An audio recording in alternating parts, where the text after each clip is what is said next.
going on, everybody? Welcome to another episode of Brandon's Face. It's the podcast about a playlist. My name is Jonathan Beardsley. As always, I'm joined by the one and only Brandon May. Brandon, how you doing tonight, buddy? I'm doing well, man. How are you? I am doing well, man. We have a ton of fun music to break down this week. I'm very excited to get into that. But before we do, I have something stupid and fun I want to do with you. Okay. The When We Were Young set times came out. I want to go through this with you, and I want you and I to pick what stages we would be going to, okay? Yes, I actually had this conversation with my wife today, and it was a lot of fun. Love it. Okay, so first hour, let's say 11:45 to about 1. Main stage, we have Soen. Pink stage, we got Linda Lindas, followed by Wolf Alice. Checker stage, we have Hawthorne Heights and the Ready Set. Stripe stage, we have the Red Jumpsuit Apparatus.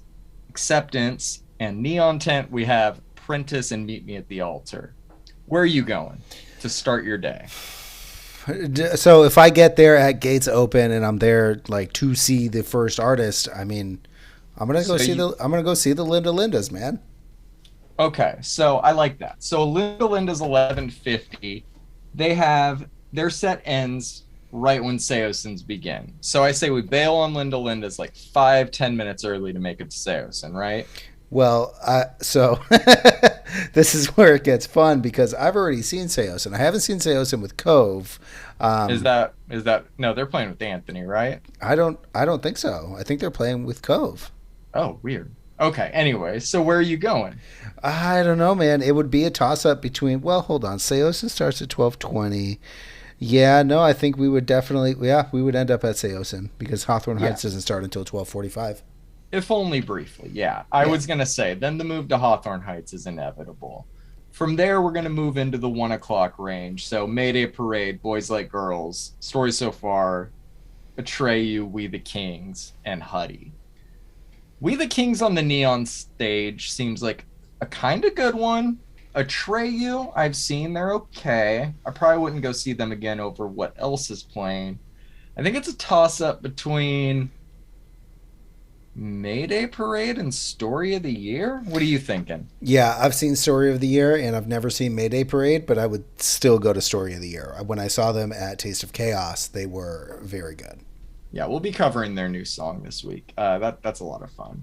Okay, so moving on from there, we got Jaden on the main stage. I'm guessing we're both skipping that, right? Yes. Okay, so I say we stay at Story of the Year. Are we sticking around for starting line after that? No, we're not. Where are you going? Amberlin? I think Dashboard? I think I'm going to go get a good spot for Armor for Sleep is what I'm really going to do. Okay.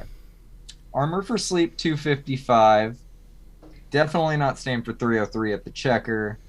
Okay, yeah, I'm going to go with you. I'm going to watch Armor for Sleep at 255 with you. But I'm probably going to try and have to make Pierce the Veil by 3:30.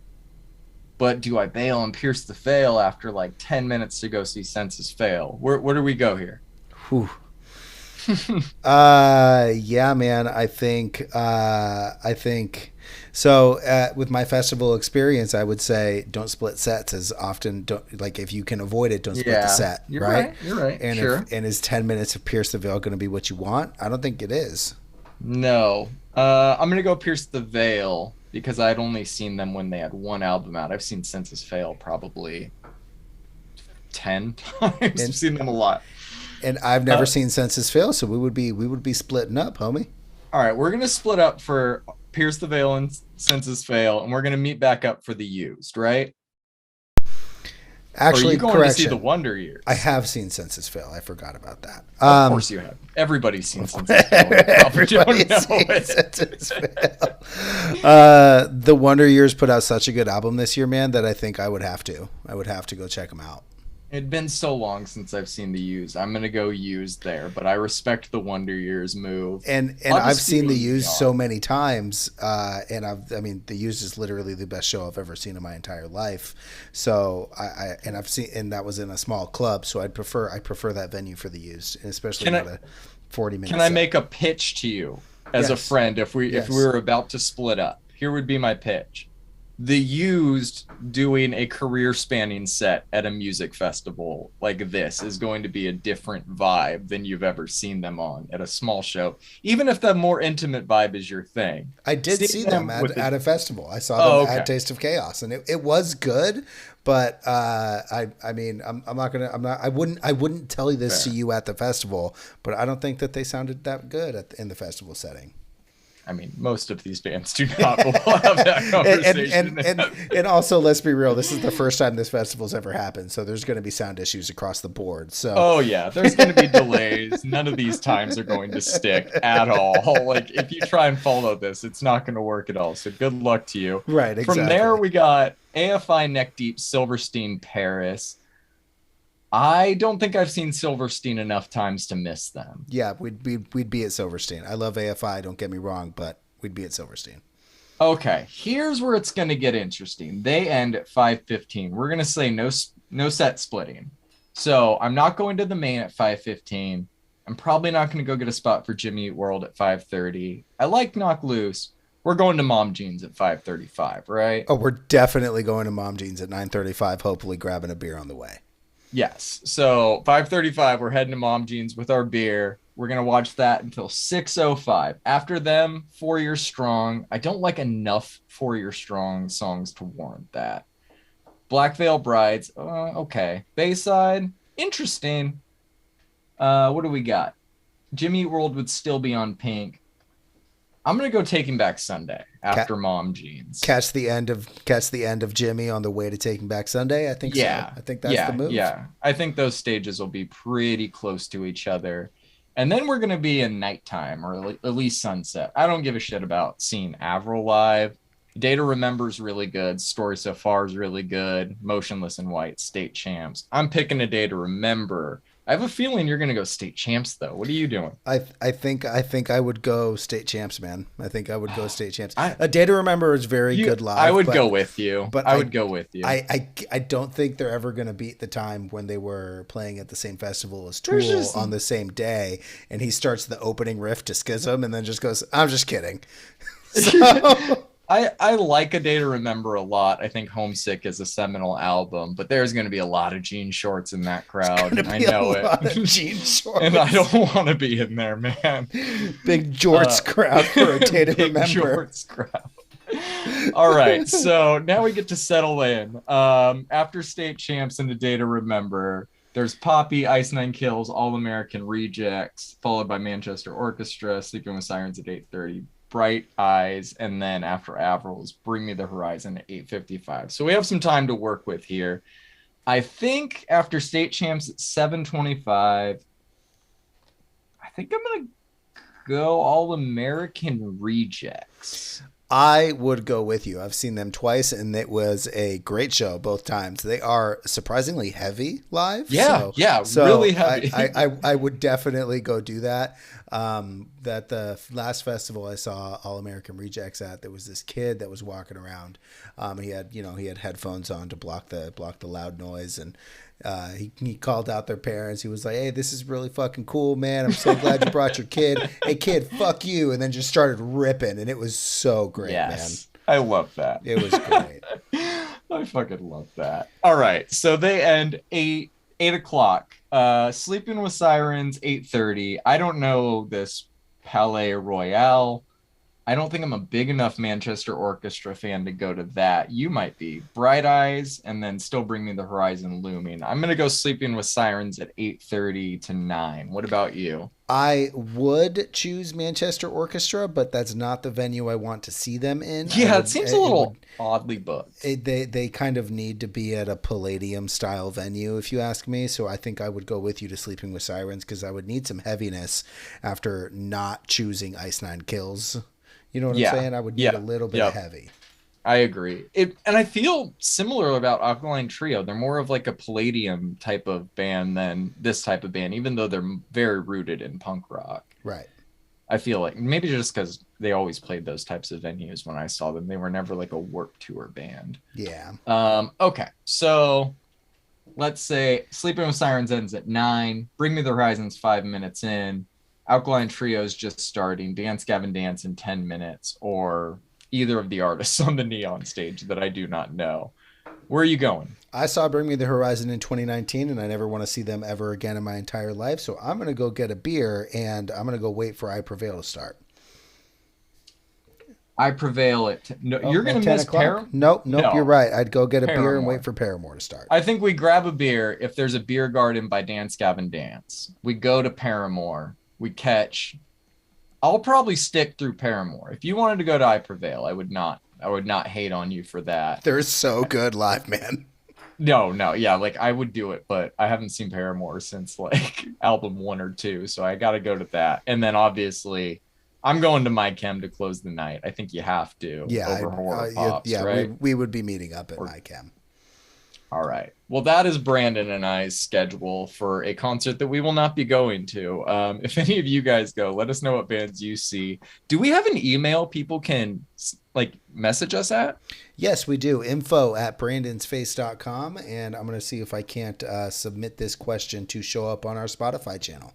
Yeah, please do. Send us messages, info@brandonsface.com, whatever you want to talk about. Comment on YouTube. Tell us on the comment Instagram. On YouTube. All of that fun stuff. Speaking of that, please like, follow, subscribe if you have not. You can find us on all major podcasting platforms. Instagram, our handle is Brandon's Face Pod. You can find us on Reddit, where we like to say our opinion loudly to the internet a lot. It's mostly mine, everybody. Yes, mostly. So with that out of the way, let's talk about some fucking music, man. Let's do it.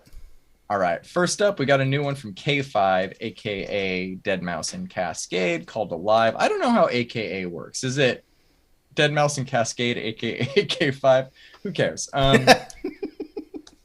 This is a trance house banger with a massive drop, and I love it, man. The only thing that can make this better is a Dash Berlin remix. Don't threaten him with a good time, man. I think he might just do it. That's a great time. Yeah, man. This track is fucking great, dude. The bass lines, the synths, the percussion, it's all great. It's all right where you want it to be. We're 3 songs in. Do you think we're gonna get an official EP at all this year? Anything? I don't know how to read this project at all. I don't either. I think if they do an EP at this point, after releasing 3 singles, what is it going to be, a 5-song EP with 2 unreleased tracks? That to me doesn't seem right. Maybe they pull a Fred again and release a project that is outside of the singles, you know, or a Freddie Gibbs even. Yeah, possible. You know, so maybe we'll see. I don't know. I'll look into it. Yeah, we'll have to keep an eye on that. Next up, we got a totally enormous Extinct Dinosaurs remix. His name's a mouthful. Remix of Reviver by Lane 8. I was not expecting this to be as drum and bass heavy as it is, considering the album of his we just covered. I don't know how you feel. Look, man, regardless of whether or not I was expecting this sound, this is a gorgeous remix. It is. It's something I didn't know I needed until I heard it. 2 fantastic artists, both have put out great music this year, so I like it. And if you don't want to pronounce his name, you can just say Teed. Yes, I should just say Teed from now on, honestly, with how much I stumble on this show. But honestly, dude, if you told me that this was a Chasing Status remix, I'd probably believe you. Right? Yeah, it's very good drum and bass. Good job, Teed. Next up, we got a new one from Dylan Francis as DJ Hanzel called Talkin. This very stupid bit is starting to produce some great music. Yes. Yes, it is. I don't know where it's going, but I like these singles, and that you really can't tell the project is a joke from the singles. I'm about that. I don't even think it's a joke at this point, man. I think Dylan Francis is DJ Hanzel right now, and I think he's going one deeper, man.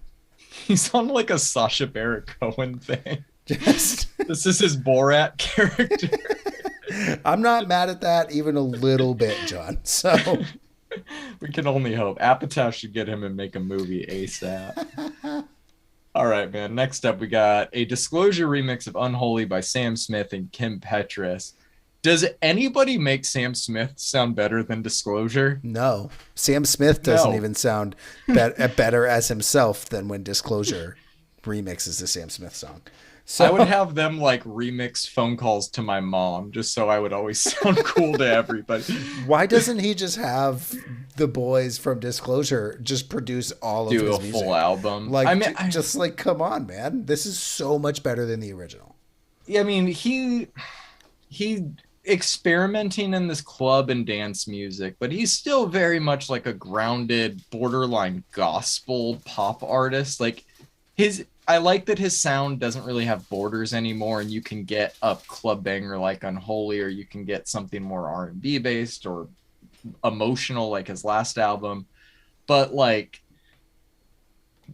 this is just, it's in such a different space, and I feel like he needs to lock in with one producer for one album, but his sound lends itself so well to diversity, I guess. But I think for you and I, we want him to just do a collaborative album with Disclosure ASAP. Yeah, I think it's due time at this point.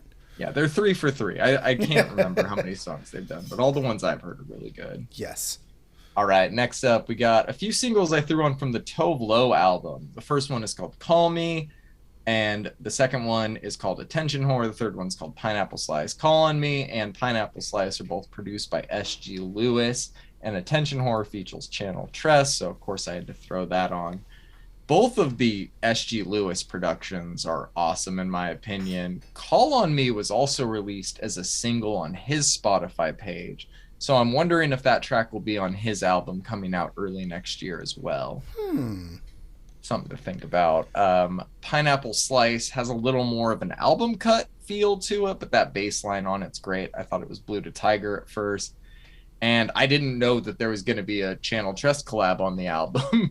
So I threw that on the second I noticed it, because we're fans of all things Channel Trust on this podcast, and Correct. He delivers another fantastic verse on Attention Whore. What did you think of these 3 songs? All right, so before I clicked play on Call on Me, I was like, please don't be a remix. Please don't be a remix. Please don't be a remix. No.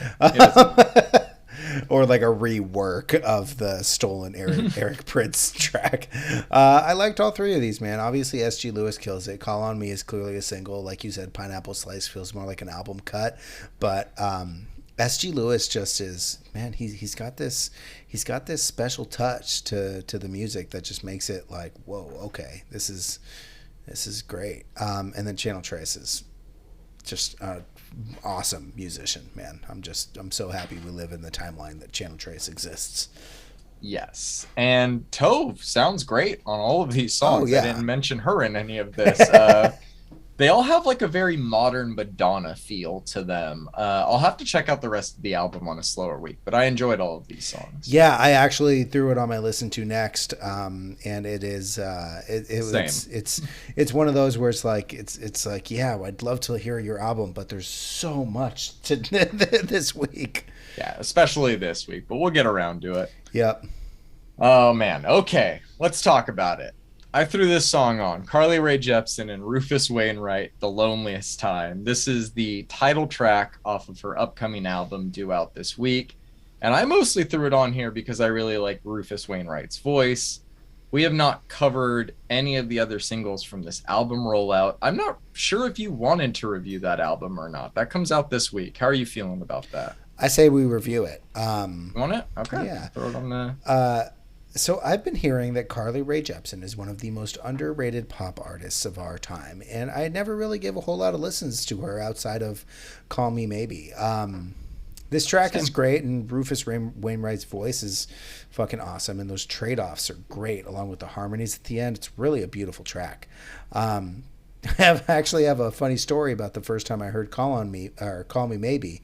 I was driving from Arizona back home, and it was like, God, it must have been close to midnight, and I was listening to the Sirius XM channel BPM with my buddy, and BPM, if you don't know, is an EDM heavy radio station, which is like, it only plays electronic music. And so I heard Call Me Maybe for the first time on BPM, thinking, oh, is this like a new like dance artist? This is great. And I like fell in love with the song before it became this hit single that I think it must have been like the week it released or something like that.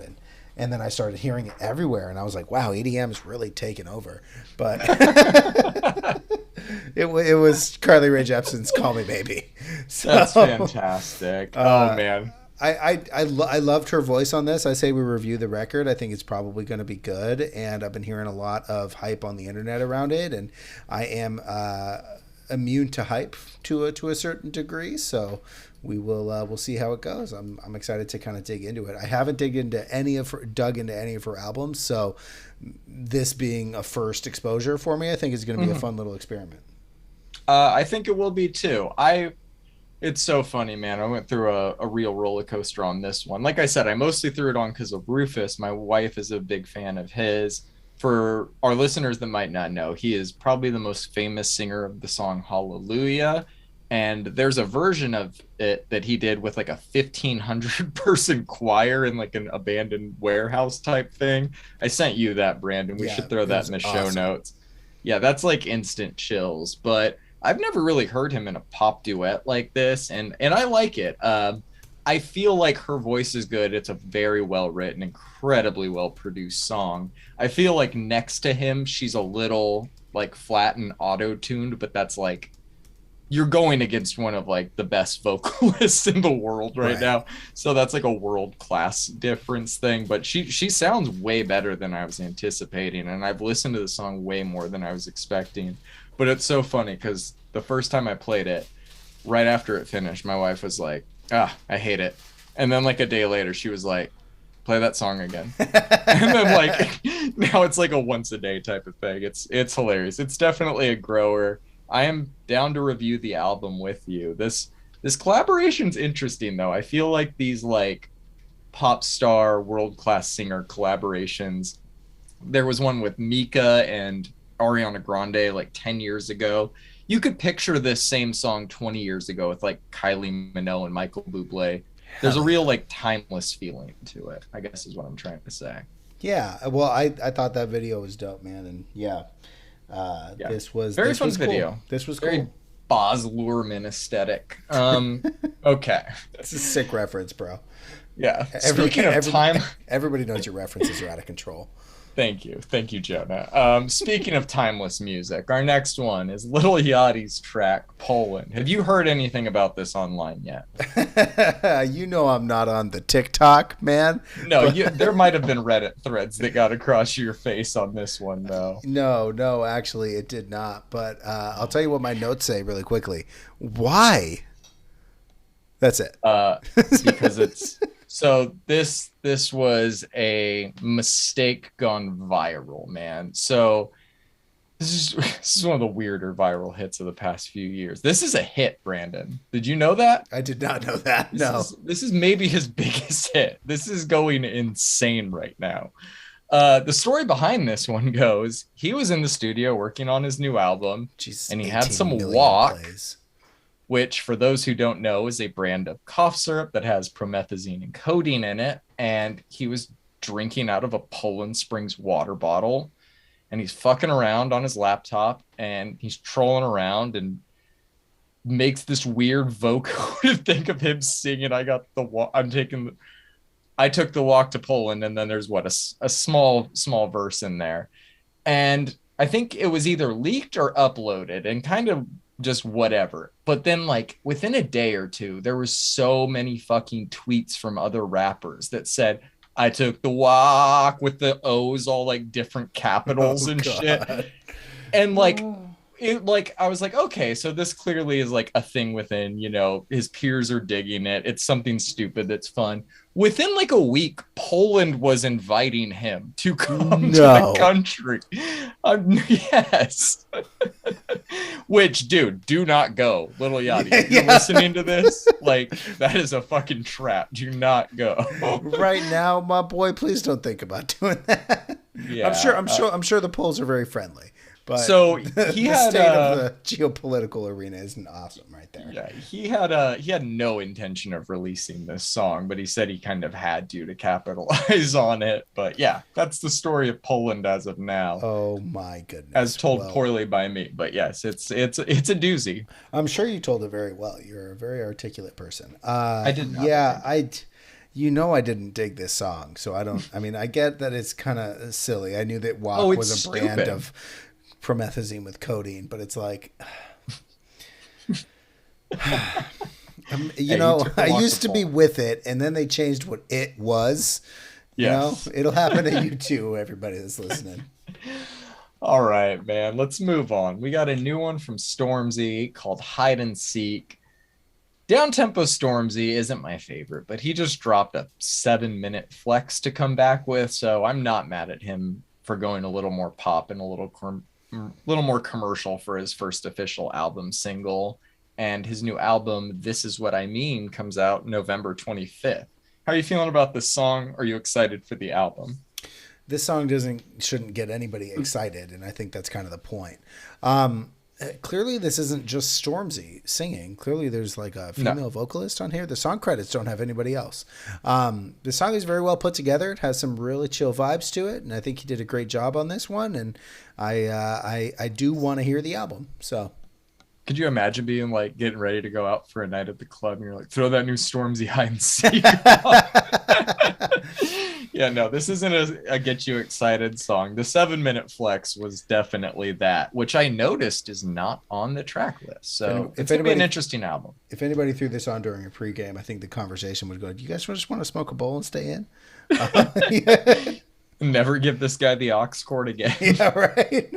Or always give it to him. I like staying in. That's fun. Yeah, one of those. All right, next up, we got a new one from Emotional Oranges called Petty. I don't love this song, but I love the Goodfellas reference in it, so I'm going to give it a thumbs up. How are you feeling? Okay. The thumb's not all the way up, but it's not down. It needs a Viagra. Good R&B should not need a Viagra, I'll tell you that. All right, next up, we got a new one from Armaia and DESTIN CONRAD called All For You. This is just a beautiful collab between two promising up-and-comers in R&B that I really enjoyed. I threw it on here because I figured you might actually enjoy this one too. What'd you think? I liked this one. Yeah, it's really smooth, really, I don't want to say jazzy, but it's got a little of that like Ari Lennox, Kali Uchis kind of vibiness to it. It's not jazzy, but it's got a jazz vibe to it. I know what you're saying. Yeah, exactly. It's like what the Supreme Court says about jazz. Know it when I hear it. Oh man, sorry, I'm on beer number 3. No, let's go. Let's do it. All right, next up we got Local Natives, Just Before the Morning.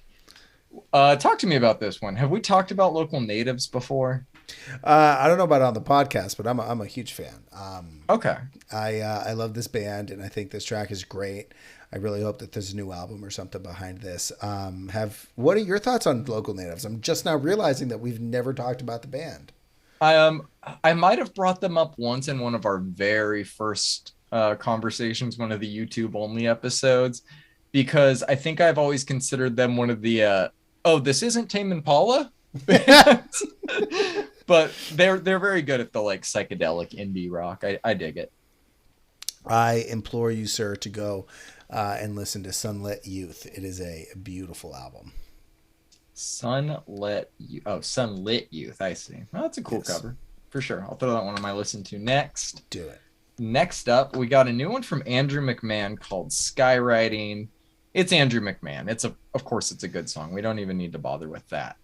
Is it weird that I want to hear a version of this with Khalid on it? Oh, wow. I didn't think about anything like that, but that actually would work.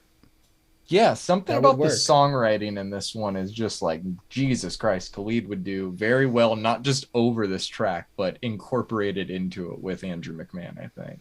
Yeah, everything Andrew McMahon has done. I don't think I dislike anything Andrew McMahon has ever done. He's a wonderkin. I don't know what that means. Well, I do, but all right. Yeah, plays piano with his feet. He's cool in my book. All right, next up, we got one you threw on here from Goth Babe called Surfing in Iceland. Super vibey track. Is that a xylophone that I'm hearing on this? Fucking sure, man. Like, I dig it, man. I'm sure you're digging this one. This is great, man. This track is awesome. Man, the pop rock this week was just right on the money.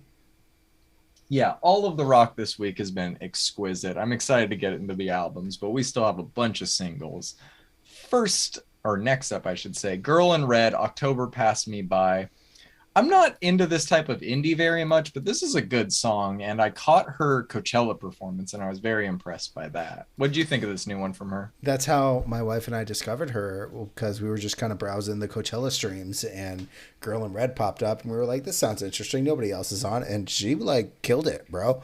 And she was like, she was like so appreciative to be there. I thought that that was awesome. This song isn't very reminiscent of any of her other music, but the album cover is fall, like fallen oak leaves. So I'm assuming this is just her fall vibes sort of playlist here. So we'll see. Have you had a pumpkin spice latte yet? I don't do the pumpkin spice lattes, bro. I'm not a big What do you fan do of for that. fall? Are you like apple cider? I decorate my house for Halloween. Hot chocolate? Nothing? I do like hot chocolate. I do like hot chocolate. You don't like drinkable desserts, Brandon? What is wrong with you? You know, man, it's just, especially, well, here, let me put it to you like this. I've never had a pumpkin spice latte from anywhere except Starbucks, and maybe that's my problem. Oh, man. Come to the Pacific Northwest. We will show you the coffee world, my friend. Okay. All right, man. Next up, we got a new one from Soen called Snuff. I like these slow burn rock ballads with the fucking sweeping orchestral sections. We covered the last song of his, and I think I said something very similar. His music's very dramatic, but it's also very effective. How are you feeling about these new tracks from him? This is, I forgot to tell you, I'm sorry. This is actually a Slipknot cover. Oh shit. I saw the song name and I was like, that seems like a weird song name for him. I should have assumed that, but I honestly, it's kind of crazy that I didn't even realize that this was a cover, considering like the lyrics and shit. I mean, I'm almost glad I didn't tell you, because I made you like another cover. So I figured out why these don't kind of quite sound like their other music.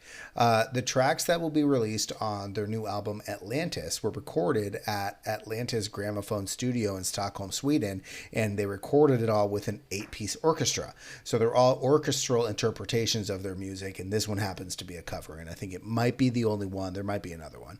But I'm actually really excited to hear this. And I do recommend, before Atlantis comes out, that you listen to their last record that they put out, just to kind of get a feel of what the songs normally sound like. And an orchestral rendition of them is going to be really fucking cool, if you ask me. I think their last one is Imperial. That's the one. All right. Okay, next up, we got kind of a new one from Queen. This one's called Face It Alone.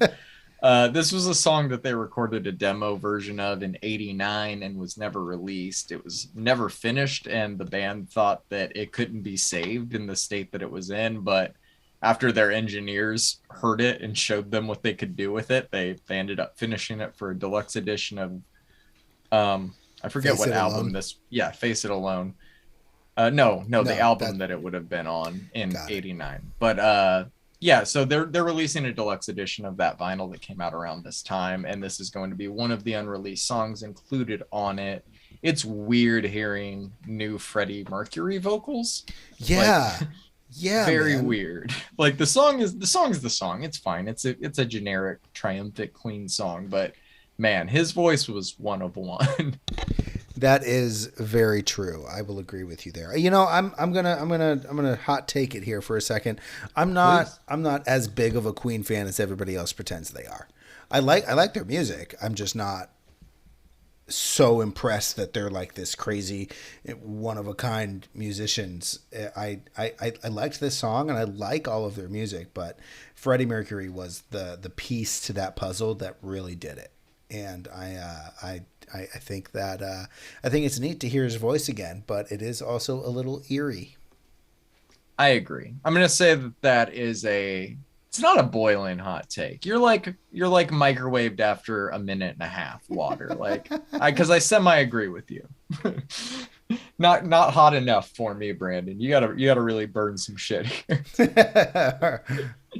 Freddie Mercury sucks. I'm kidding. No, you're right. That's the hot take. No, the movie did. I don't know if that's a hot take. All right, man. You ready to talk about Blink 182?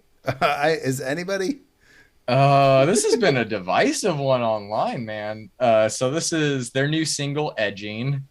And it sounds pretty much how I expected it to, which is to say a lot like Neighborhoods. Obviously, it's nice to see and hear them all together again, but this isn't probably a track I'm going to be revisiting very often. This feels very similar to what happened last time. Like one of them faced a very traumatic event that could have killed them, which makes them all realize whatever differences they have are pretty small in the grand scheme of things, and they get back together. Hopefully this doesn't end the same way that it has before. My expectations aren't very high. I'm excited to hear the album, but in terms of this song, I think I can sum it up with like a thanks but no thanks in terms of my taste. How are you feeling about this one? Look, man, as good as it is to hear Tom's voice and see his squinty face on this single cover, this is obviously not their best song. I wasn't expecting their best song, and I assumed that they'll have to get back into the groove of writing together. Here's what really bothers me about this. We don't really get to see anyone shine here. There's generic drum fills for Travis. The vocal filters on Tom's voice aren't my favorite, and there's nothing special out of Mark, although we don't really ever get anything incredible out of Mark besides, bass. It's an interesting lead single for sure. I'll wait for the album. I remember going and buying Neighborhoods on the day it came out, so I could give it to my now wife when she was in college, and we both listened to it a couple of times, and I mean, the Wishing Well is a great song, there's a couple of good songs on there, but it was underwhelming at best, and yeah, I mean, I'm not expecting their best music in the world, but I am expecting Tom to launch, which is kind of what we got here. So I think people were expecting this glorious moment, like back when they first heard "Damn It" for the first time, and it's like, relax, bro. Like, these people are 50 years old. Like, let the song grow on you a little bit. I'm sure this one will grow on me a little bit as it goes on, and we'll see what happens. Yeah, I think managing expectations is key with an old guy reunion like this. You got to take it for what it is. I don't know, man. I'm seeing it get a lot of hate online in terms of the reaction to it. I feel like it's been pretty visceral, but you're not going to please everybody. No, and I think that the haters are always going to shine through. This isn't a bad song. It just isn't. Again, the only thing that really bothered me was that we didn't really get to hear Travis drum, even though we have gotten to hear Travis drum on every other project he's done over the past couple of years, like on that Kenny Hoopley mixtape that he put out. Yeah. Like, you can hear like some banging drum fills and like some really intricate patterns. It's not there on this song, and that's kind of what, I mean, let's be honest, Travis is really what made Blink-182 stand out from the crowd, and we didn't really get a whole lot of that on this song, but I have no doubt that he's going to deliver on a lot of this music, man. Like, yeah, I think there's going to be great drumming on the album, but I think to what you're saying, honestly, a lot of the post self-titled good Blink songs are the Mark heavy ones, even when Tom has been a part of it since then. So it's going to live and die by just how well they're all getting along together and writing together. But like you said, like, if you're expecting Tom to come through and this be Damn It all over again, you're sorely misled. Yeah, I mean, you have to think about back when they released their Untitled album, which is really just their self-titled, that it was coming off the heels of Enema of the State, which is Take Off Your Pants. Take Off Your Pants and Jacket. And I mean, that album was fucking great, right? You heard a little bit of maturity coming from him, and the famous story about the opening track Feeling This is that Mark and Tom both went into separate rooms to go write something, and regardless of what they wrote about, they were going to put it into a song together, and it turns out they both decided to write about sex at the same time, and it just kind of made like the perfect opener for an album. That comes from like almost a decade of like camaraderie, and they haven't had that. Yep. So like, relax. They haven't written the whole album yet. I'd be very surprised if they did, and if they have, then we're gonna have to meet our expectations a little bit. Couldn't agree with you more. All right, man. Let's move on to some more old dudes rocking out. Yes. Well, this is when they were young, but we got a demo from Green Day. This is You Irritate Me.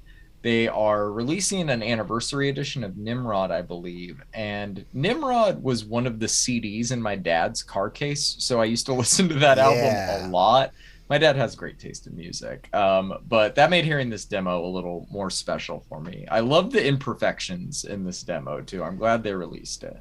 I love to hear demos of bands that I love, man. This is great. Unlike their last album. Yeah, I completely agree. I only want to hear old Green Day at this point.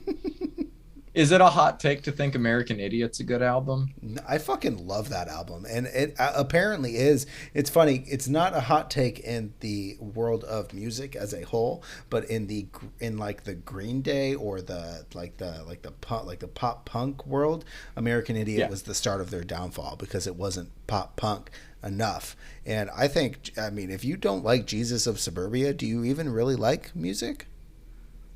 That's very true. It's a 9-minute epic, bro. They got a commercial hit, but which is impressive that it got to the heights that it did. But once you get to those heights, you move into a different area, and I feel like it's much harder to get 2 commercial hits than 2 punk rock hits, you know? Right. But they're still a massive band. No, most definitely. All right, more old dudes rocking out. We got a new one from Zebrahead called No Tomorrow. Dude, so many old dudes rocking out this week. I love it, man. This gives you and I hope, huh? Right. This is a good one. What do you think of it? Fantastic track, man. They almost never disappoint, and they always kind of make me want to skateboard, even though I'm very bad at that. So, yes, we should definitely not be skateboarding, Brandon. All right, next up, we got a new one from Youth Fountain called Birthright. I like this, dude. It's catchy and aggressive. It's exactly what it should be. What are your thoughts on it? This is the 4th out of 5 pop punk songs that we have on the playlist this week. And I just got to say that we've got, what is this? 2, 1, 2. Yeah, this is the first out of 5 that is not just old dudes rocking out. And yeah, man, this is great.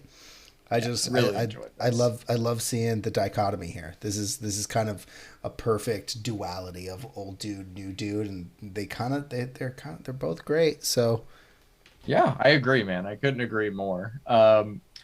More young dudes next. We got FIDLAR's new one, Sand on the Beach. Talk to me about this. This is the 2nd single of theirs we've reviewed this year. This one's probably more your speed than the last one, huh? Way more my speed, yeah. Yeah, I really like this one, dude. Yeah, this one's still a little like party heavy thematically, but I liked it. I think they party, so I think they definitely party. Yeah, yes, I think that they do. I haven't looked in to see if there's an album release date for that, but it feels like we're going that direction. We'll see.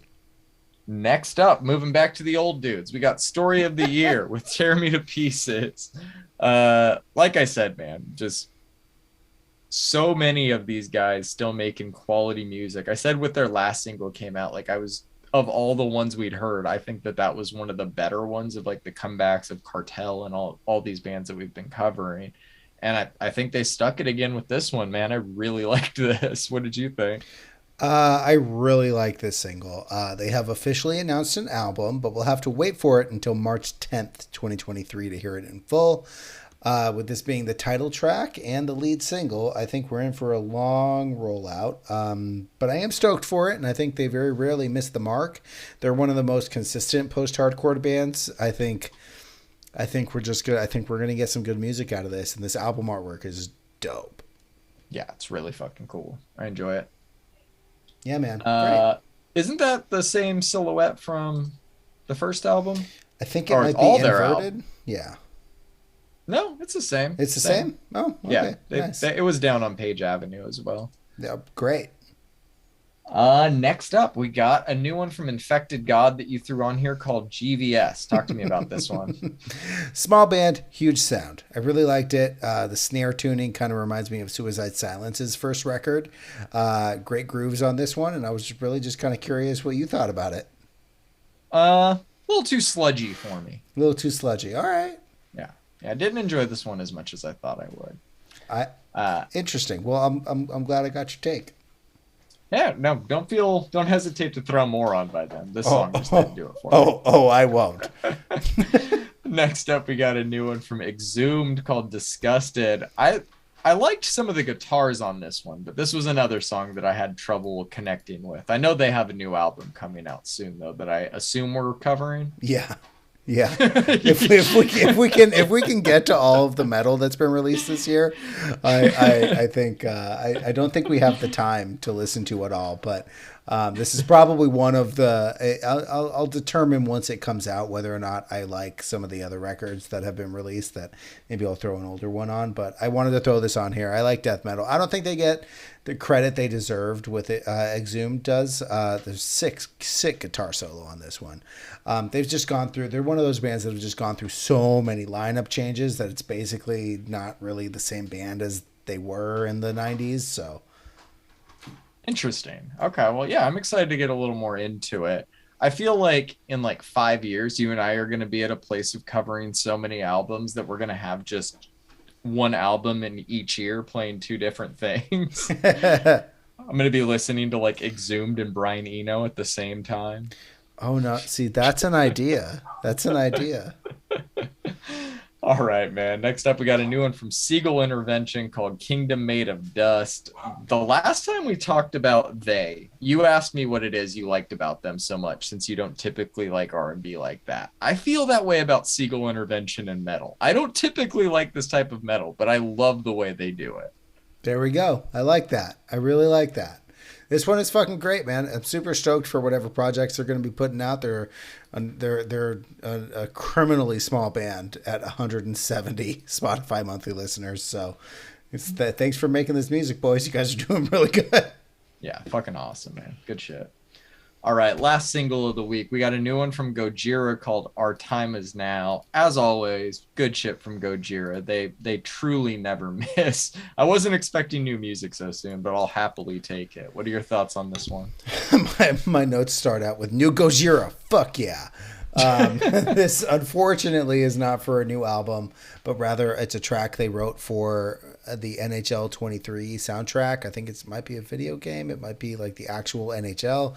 Either way, the track is actually dedicated to the victims of oppression and as an anthem for people standing up for what they believe in. Unsurprisingly, this song fucking rips, and that guitar solo is incredible. Like you said, they don't miss, man. Like, they're so good. They really don't, man. They are truly one of the best metal bands in the world, in my opinion. Just phenomenal. Just insane grooves, dude. They clearly have some chemistry with the band members, because they write some absolutely insane music. I agree. So before we technically move on to the albums, let's talk about this King Gizzard one. It's called Laminated Dream. Tell me the story of this one again. This one came out as a vinyl months ago, correct? I actually think it's called Laminated Denim. Laminated Denim, I'm sorry. My autocorrect made it Dream in my notes, so I just said Dream. So I was wrong last week. They put out an album earlier in the year called Timeland, and I think I read The Land Before Timeland, which is, I think, a play on words for The Land Before Time, but they added land to it. And so I thought I saw that and I was like, well, this has to be that one. But this is the second of the three that they're releasing in October. So I was wrong last week. Yeah, this is I mean, technically it's an EP, although we've covered entire albums. Like, I think Joyce Manor's album was like 26 minutes. And this is longer than that at 2 songs. So. The Boston Manor album we're going to be covering is shorter than these 2 songs. Yeah. Whatever, man. I can't. You know what I can't do? I can't get the image of laminated denim out of my head. It's such a ridiculous thought. Like, how would you even do that? Have you seen the denim cover to this vinyl? Yeah, is it actually denim? Yeah. Google it right now. Oh my god, it's fucking hilarious, dude. I've given up on buying King Gizzard albums only because they are either impossible to get, or sometimes they're a little expensive. They're the Grateful Dead of our time, man. And they're gonna release something else, so you know. Yeah, they're the Grateful Dead of our time. They're going to be doing this forever and making a ton of money off physical releases, I imagine, since they weren't buying things, you know. They're that talented. Oh my god, it's real denim. Yeah, it's really fucking denim, dude. It's an incredible thing. Yeah, this isn't structured like an album we could do with our typical review format, and it's better experience than talked about. So I just recommend people check this out. If you like music, you will probably like this. Yeah, I did break a little bit down. So I will say that The Land Before Timeland is a song named with wit, but it's actually pretty bland for the first, what would you say, 12 minutes? The last 3 minutes are fucking great. But they do some pretty interesting stuff. Hypertension is a little bit more of what I like and expect from them. But overall, I did like both of the tracks, but it's easy to be underwhelmed by The Land Before Timeland when Hypertension is right after it, and they do get so weird in the last 3 minutes of The Land Before Timeland. So I agree. Well, I'm glad you went into it a little more than I do, but both of these are good. I enjoyed them. I will never own that denim vinyl. I don't know how much that's going for, but it's phenomenal. I love that type of ingenuity with a physical release. You gotta love it, man. Just imagine somebody in the band just like laminating their jeans as a joke and being like, "Hey guys, we should name the album Laminated Denim, man." I love how that's their approach to everything, really. Props to King Gizzard. Yes. All right, we're gonna do the albums after a quick break. All right. And we're back. All right, first up in the albums, we got the Red Hot Chili Peppers' new one, Return of the Dream Canteen. My guy, this is their new one. Surprise released is like I went through their Instagram and I noticed this has been promoted for a while, but we just covered an album of theirs, correct? Yeah, earlier in the year, man. I think a couple months ago. So were these like recorded together? What's the deal? Do you know anything about this? They probably were. I actually, like I said, I listened to Rick Rubin when he was talking on Joe Rogan's podcast, and he mentioned I remember the Strokes. A couple of them. Gotcha. Couple of Red Hot Chili Peppers albums this year, and we have another one.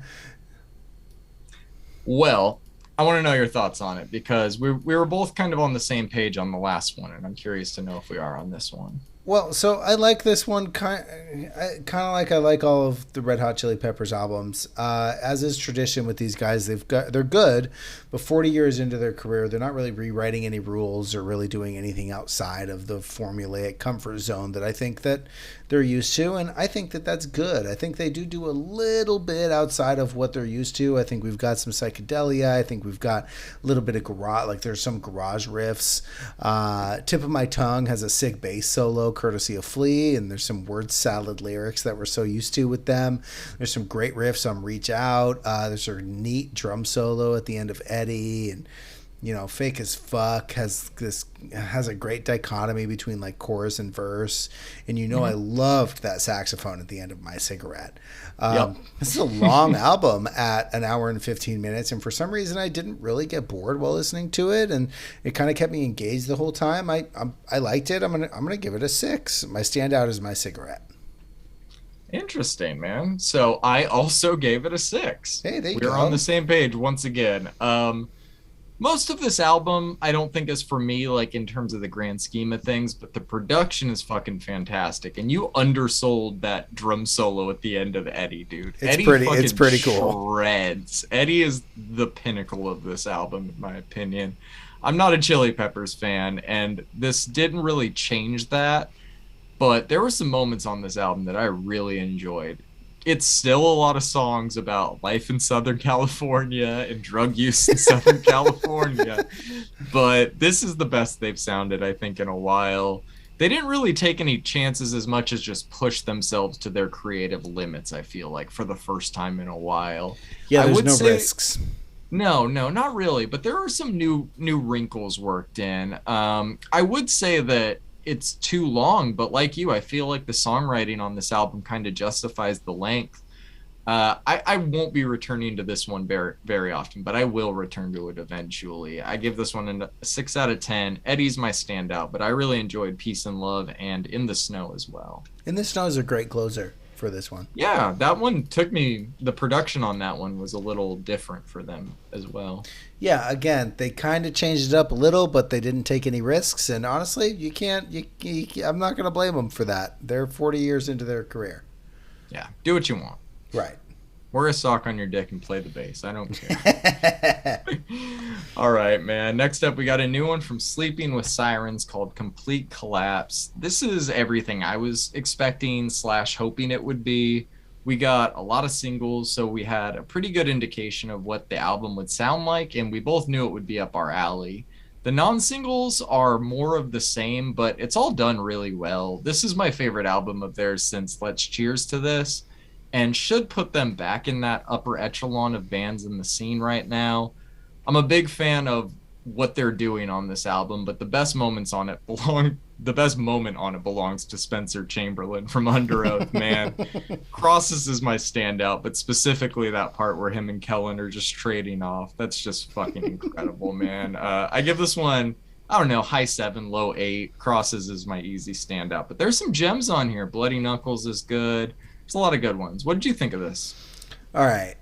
This record actually really surprised me, man. As we talked about when we first started covering this album rollout, I was always aware of this band, but never really got into them.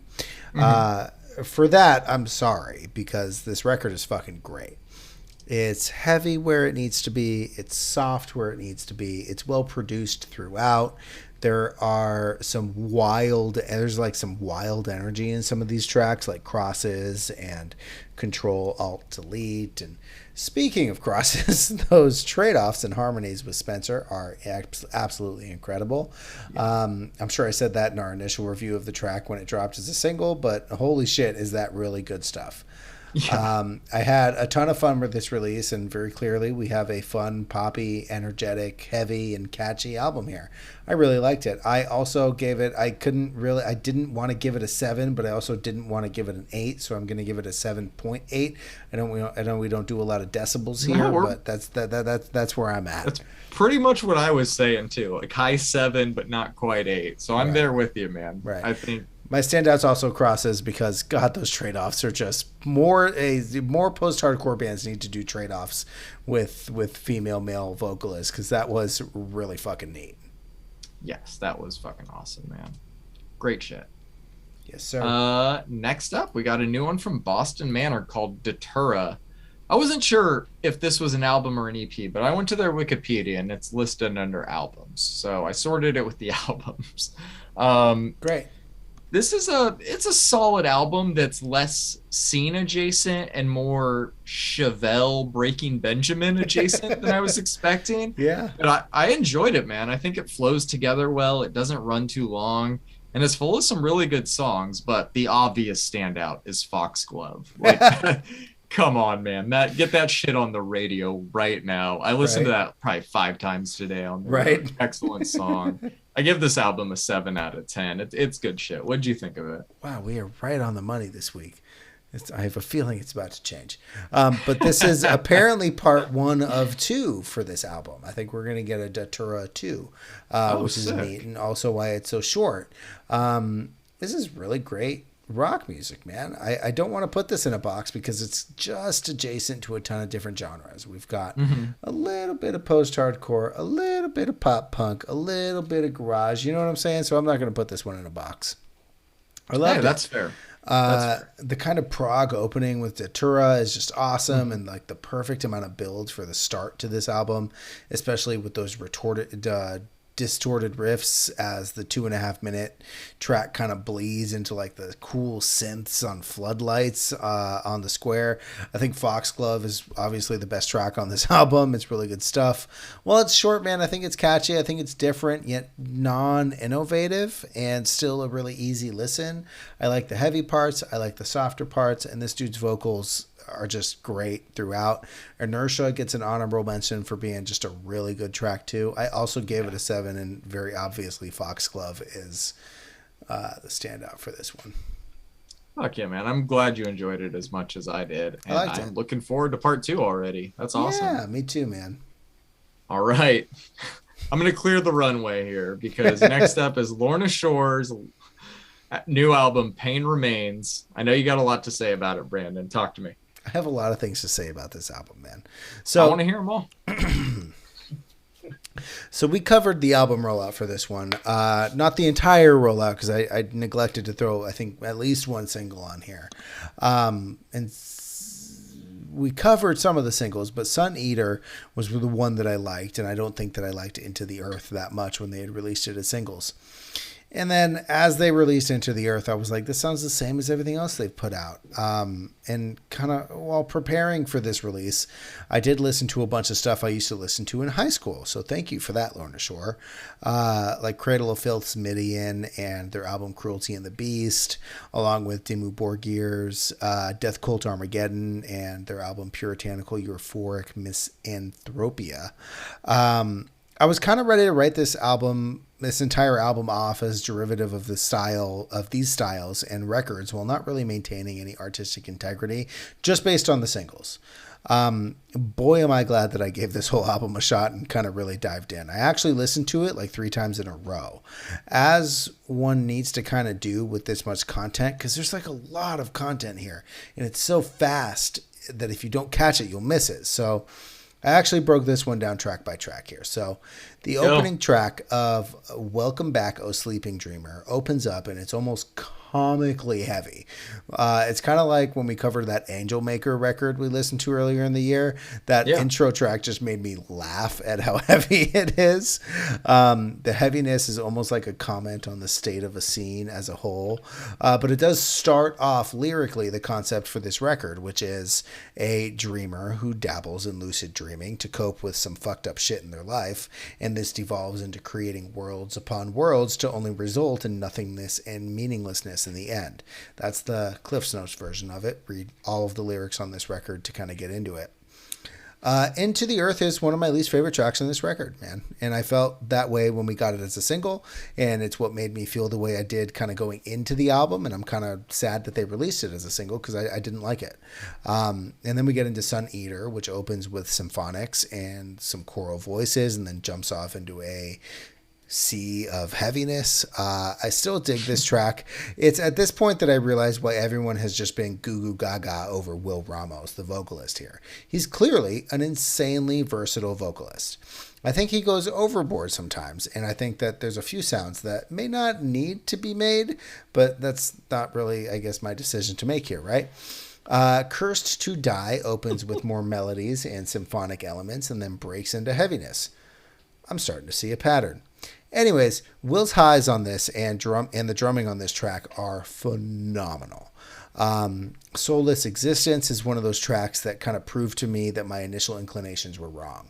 The first time I listened to Soulless Existence, it spoke to me, man. I was worried that we were only going to get these triple bass grooves, and this one kind of slowed it down a bit, which I really like. We get to a bit more of that. We're going to get to a little bit more of that a little later, but I really like how we got some more traditional payments of homage to the records that very clearly influenced this band and this album. Yes. Apotheosis. Hold on. I don't have a track by track breakdown at all, but Soulless Existence is my standout, and that song is fucking incredible, dude. I'm glad that it stood out to you as well, man. That was the moment on this album where I was like, was I wrong? Right. That the first time I heard Soulless Existence, I was like, wait a second. Yeah, hold on. Phenomenal track. Anyways, Apotheosis, continue. Apotheosis is very heavy and fast, and it made me realize the sound that they go for, which is wall of sound. This is obviously done throughout the record, but this track really made me kind of like realize it, right? Again, we'll get more on that later. Wrath opens up and we kind of get this fade in riff that's just fucking nasty. Will opens up with some gross vocals as well and really sets the stage for this track. We get a sick breakdown and a sick guitar solo on this one and some of Will's trademarked snorts and stuff on said breakdown, which I think is a little extra. And then we get to the Pain Remains 3-song run. Yeah. The opening with the rain on part 1 that extends in the synths is just strikingly beautiful, John. It is. This part of the story is the kind of slip back into being unsatisfied with this dream life that's been established, and the music very clearly matches this, in my opinion. There's some beautiful moments in the lack of solace that can bring solace in and of itself that really kind of stood out to me as I was reading the lyrics as the song goes through. Part 2 is a clear continuation from part 1 to part 2. I know you liked that. I know you liked that transition. course. This track is about the pain that comes from wanting to escape from this non-reality that's been built. And then part 3, and my standout, is fucking gorgeous. Those strings up front are incredible, and the build up with the drums is just fucking epic. That melodic guitar solo in the middle of this track is both out of character and fucking awesome. The vocal variations on this one are also great. Okay, so that's all of the songs, right? Yes. Now let's talk about the things I don't like. I don't like the wall of sound. One of the reasons why Pain Remains 3 is my standout is because they take the time to build and they kind of let the music breathe, right? At least for a little bit. It feels like they wrote too many lyrics for this size of an album. I love the concept, and it definitely felt cohesive throughout the album, but it feels like the hype around Will Ramos as a vocalist has made it so that he just vocalizes constantly. I wish that they would just let the music breathe and come into its own on basically all of the tracks. Yeah. Like, just make longer tracks, bro. I would have preferred a longer album with more music-only breaks. He even screams over every single one of the breakdowns. All of them. I also dislike the entire theory of triple bass pedals. You can be heavy and fast without them. And I wrote this review before I looked it up. I guess they use a double bass pedal with a drum bass pedal trigger, which is basically the same fucking thing. Google it. But I guess that's kind of where we're heading with deathcore, and kind of have been for quite some time. Is that what Archspire uses too? I don't think that they do. I think that he's just a beast. I could be wrong. And I remember back when Rings of Saturn was starting to become popular, and I didn't like it. And I remember that's kind of why I quit on deathcore, because the entire triple bass thing doesn't make sense to me, right? Sure. Look, man, this is my old dude yells at cloud moments. Triple and quadruple bass pedals, which they are selling nowadays, are fucking cheating, in my opinion. I also don't like, as a longtime metalhead, that this is called quote-unquote blackened deathcore. There is very little black metal content here, besides the vocal stylizations on like parts of it, right? And the symphonic parts of their music has more orchestral qualities, and just because Cradle of Filth and Dimmu Borgir did it as black metal bands doesn't make this sound quote-unquote blackened. I don't know, did you listen to that homework I sent you? Did you listen to that Death Cult Armageddon record? Yes, actually I did. It's really good, right? Yeah. You can see kind of why I told you. Yes. You can see why I told you to listen to it, right? I enjoyed that one more than this one. I know that you had never heard it before, so I needed to make sure that you heard that, and then kind of used that as homework for this record. It also kind of felt formulaic, man, because it's basically a symphonic opening, heaviness, chorus, guitar solo, verse, chorus, breakdown. All right. I think I was wrong about this band and this album after they had released Into the Earth, which is clearly the worst song on this record, and everybody can fight me if they don't want to. It's not that bad of a song. It's not. But to me, it's the worst one on the record, because it just doesn't show what they're really good at. And I understand them not really wanting to release Pain Remains 1 through 3 as one single. You know what I'm saying? Like, I get that. I actually really enjoyed this album, man, and I did keep coming back to it. Besides everything that I hated about it, I can't tell you that this musically isn't fucking awesome. Like, from a standpoint, just because I didn't like some of these moments doesn't mean that it isn't a good record. So I'm gonna give it musically an 8 out of 10. My standout is Pain Remains 3, In the Sea of Fire, and my personal taste score might be different, but I needed to kind of break it down because everybody was hyping this band up, and I liked it. It's not the best deathcore I've ever heard. It's not blackened deathcore, and it's clearly great that Will Ramos has an outlet for this, but it's not anything that it's just a little bit too formulaic. You know everything that I said. So I've talked a lot. What are your thoughts on this one? Well, what was your score again? I gave it an 8. You gave it an 8. So you really went back and forth on this one. Like, definitely. Absolutely. Like, that was the most torn I think I've ever heard you on an album. That's interesting that you settled on an 8. So I feel like, based on what you're saying, you didn't like the wall of sound, but metaphorically you were able to climb over it and get to a place where you were able to just enjoy it for what it is, right? Correct. So I'm that guy in boot camp that has like no upper body strength that's just fucking dying on the first hurdle with this album a bit. And Soulless Existence is that part where like somebody comes and like helps you up and they're like, come on, guy. Like that's that part. But I think as a whole, man, like we covered a few of their singles and they were never my thing. They're very talented artists, but their specific subgenre of metal just is too much for me. There's some phenomenal instrumentation on this album. I don't need to get into the specifics because you really talked about all of the same ones I would, but I even agree that his vocals are dynamic, but I couldn't agree more that he's just trying way too much to be over every second of this. It's like he printed out the Black Thought freestyle and is trying to like say that amount of lyrics in 5 minutes. It's not going to work. But even though I was able to appreciate aspects of this album, it was one that I had a tough time like revisiting after the first complete listen. I think after your review, I'm going to give this one another listen because I want to go back and listen for the things that you mentioned. But based on my initial like first 2 to 3 listens, it's like an A for effort, but D for how it relates to my personal taste. And that's super fair, man. What I might recommend is that you have the lyrics in front of you. That really helped me. The first listen through, it's really easy to miss, right? You go through a 7-minute track and it's like, what the fuck was that? I didn't catch any of that because it's all happening all at once. Put your nice headphones on, put the lyrics in front of you and listen to it one last time. And I think you might get a little bit more of what I felt and saw. But I think if all of their music was like Soulless Existence, I think I might really like it like a lot more. Like if everything was slowed down like 4 beats per minute almost, you know, like it's like just too fast. Like if everything was just slowed down a little bit, this might have been a 10 for me because it is a very, very good record, but it is just too fast. And it's you know what I'm saying? Yeah. No, like I said though, I'm gonna go back with this one. I will do it the way you recommend. I'll look at the lyrics when I listen along. Do it. All right, man. You ready to move on? Yeah. All right. Let's move on to this one from Black Lips that you threw on here called Apocalypse Love. Talk to me about this. All right, so this one's weird, man. Especially that first track, No Rave.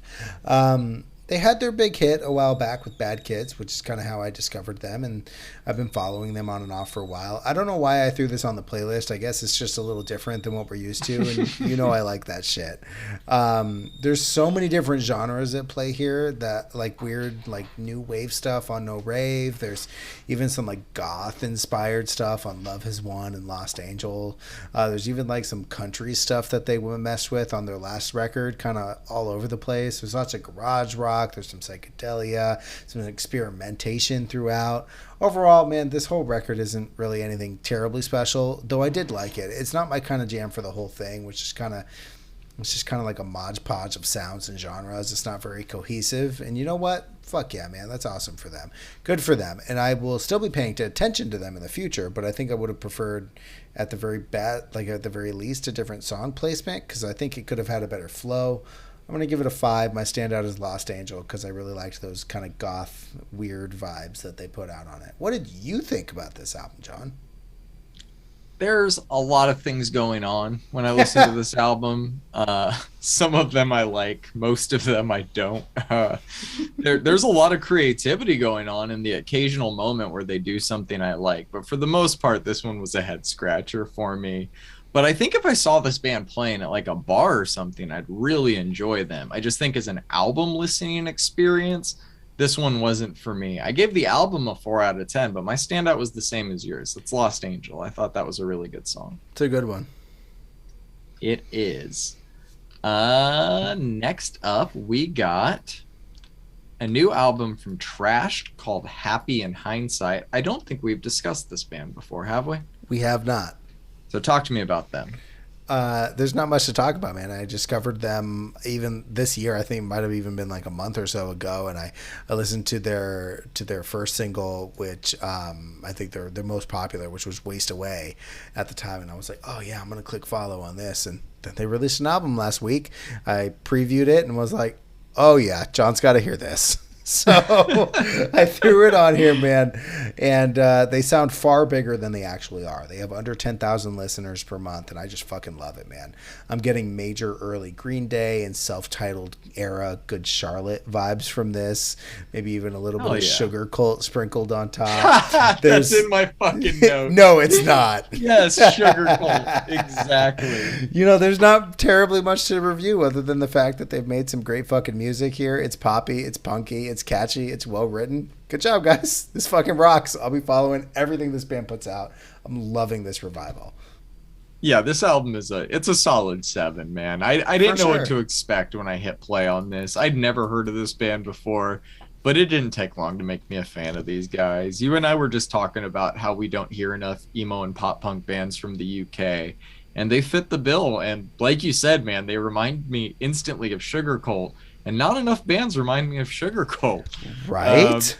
This is a fantastic debut album. I'm impressed. I think Decay is my favorite song. You know, I'm an opener guy. Decay is a really good one, man. I actually think that's my standout, too. I didn't write down a standout because, honestly, they're all fucking great. They're all really good. Yeah, they're all really Memories good songs. is a good one. Far Away is a good one. Not My Day is a good one. You know, like... This is a good one, man. I gave it a 7.5 is what I wrote down, but none of this shit matters. Trash, you guys did a great fucking job on this one. They're all numbers. So what was your album of the week? You gonna go Lorna Shore? I think I'm gonna go Lorna Shore, man. I came into this thinking that I wasn't gonna like it as much as I did, and guess what, man? I fucking liked it, and I'm I really enjoyed it. I'm going to go Sleeping with Sirens for a return to form that I really enjoyed. There you go. All right. You want to know what we're going to be talking about next week? Let's talk about it. All right. For my birthday bonanza, we are going to be talking about Arctic Monkeys' new album, Happy Birthday, Car, John. as well as new albums from Babyface, Carly Rae Jepsen, and Taylor Swift.